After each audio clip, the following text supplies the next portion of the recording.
سبحان اللہ وبحمدہ سبحان اللہ العظیم سبحان اللہ وبحمدہ سبحان اللہ العظیم۔ اللہ فرما رہا ہے کہ دیکھو ہم نے شہد کی مکھی پر وحی کی۔ وحی سے مراد عموماً ہم لیتے ہیں کہ جو جبرائیل امین تشریف لے کر آئے اور انبیاء علیہ السلام پر انہوں نے اللہ کا بھیجا وہ پیغام پہنچایا۔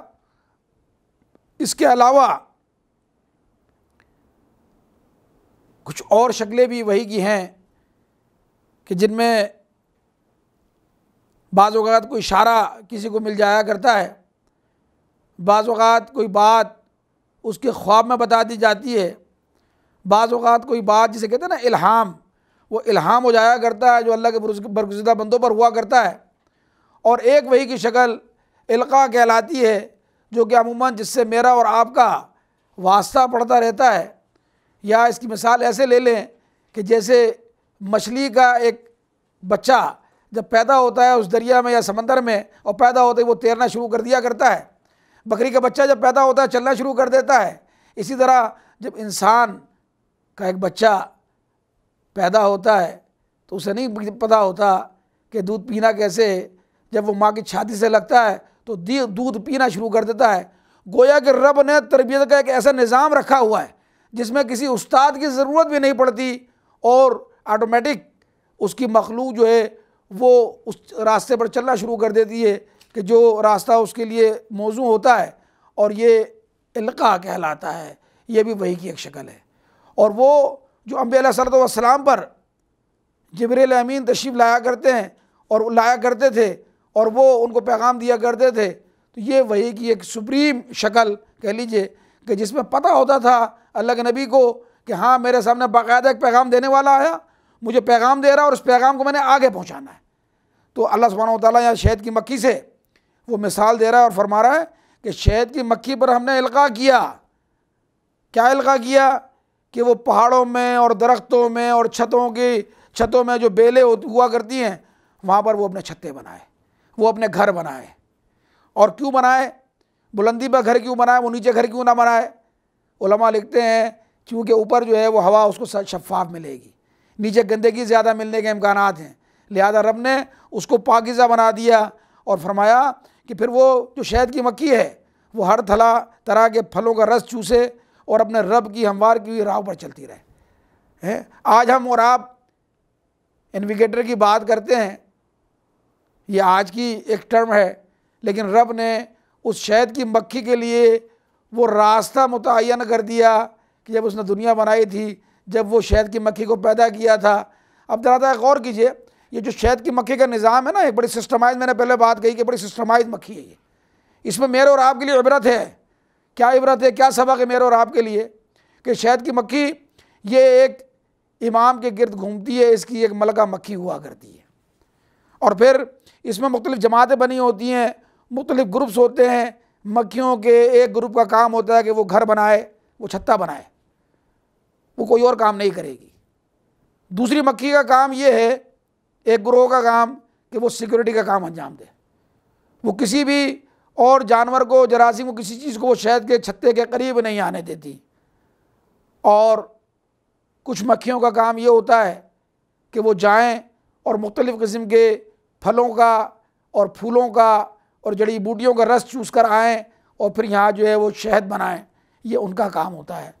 اور وہ جو مکھیاں جب جاتی ہیں تو ان کا رب نے کوئی راستہ متعین کیا ہوتا ہے، یاد رکھیے کہ جہاں سے چلتی ہیں واپس وہیں آتی ہیں، کہیں بھٹکتی نہیں ہیں۔ وہ گویا کہ ان کا کوئی راستہ ہے، کوئی متعین کیا گیا ہے، کوئی راستہ بنایا گیا جس پر وہ چلتی جاتی ہیں اور اسی پر آیا کرتی ہیں وہ۔ اور ایک مزے کا نقطہ یہ دیکھ لیجئے کہ اللہ اتنی صاف و شفاف چیز آپ کو دے رہا ہے۔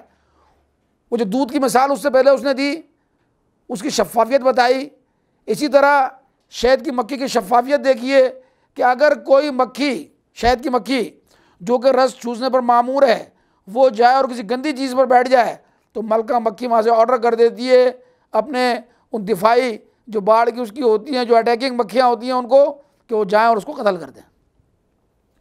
کہ غلط جگہ پہ جا کے کیوں بیٹھی، اس نے ہمارے سسٹم کو کیوں توڑا، تو اس کو زندہ رہنے کا کوئی حق نہیں ہوتا، لہذا اس کو۔ اور اس کے بعد اللہ فرماتا ہے کہ اس مکھی کے اندر وہ جو شہد بناتی ہیں کہ رنگ برنگ کا ایک شربت نکلتا ہے کہ جس میں شفا ہوتی ہے لوگوں کے لیے۔ اب یہ رنگ برنگ کا مشروب جو نکلتا ہے، اس کی غذائیت سے کوئی انکار نہیں کر سکتا، اس کی خوبصورتی سے کوئی انکار نہیں کر سکتا۔ وہ رب نے جو فرمایا نا رنگ برنگا ہوتا ہے، میں اور آپ جاتے ہیں مارکیٹ میں جا کے دیکھتے ہیں، کہیں سفید شہد ہوتا ہے، کہیں کالا شہد ہوتا ہے، کہیں جو ہے ڈارک براؤن ہوتا ہے، کہیں گولڈن کلر کا ہوتا ہے، مختلف کلر کے شہد نظر آتے ہیں۔ تو وہ چونکہ مختلف جڑی بوٹیوں پر، مختلف پھلوں پر جا کر بیٹھتی ہیں، وہ جس طرح کے پھل اور اس سے لے کر آتی ہیں اس رنگ کا شہد ملتا ہے وہ ہمیں۔ اور پھر جو شفا والی بات ہے وہ ایک پوشیدہ بات ہے جو یہاں بیان کی گئی کہ جس جگہ سے وہ مکھی رس چوس کر آ رہی ہے، جس جڑی بوٹی سے شہد لے کر آ رہی ہے رس چوس کر، جس جڑی بوٹی سے، جس پھل سے، جس پھول سے، تو وہ جو شہد بنائے گی اس میں وہ اثرات اس میں آئیں گے، اس جڑی بوٹی کے اثرات آئیں گے، اس پھل کے اثرات، اس پھول کے اثرات۔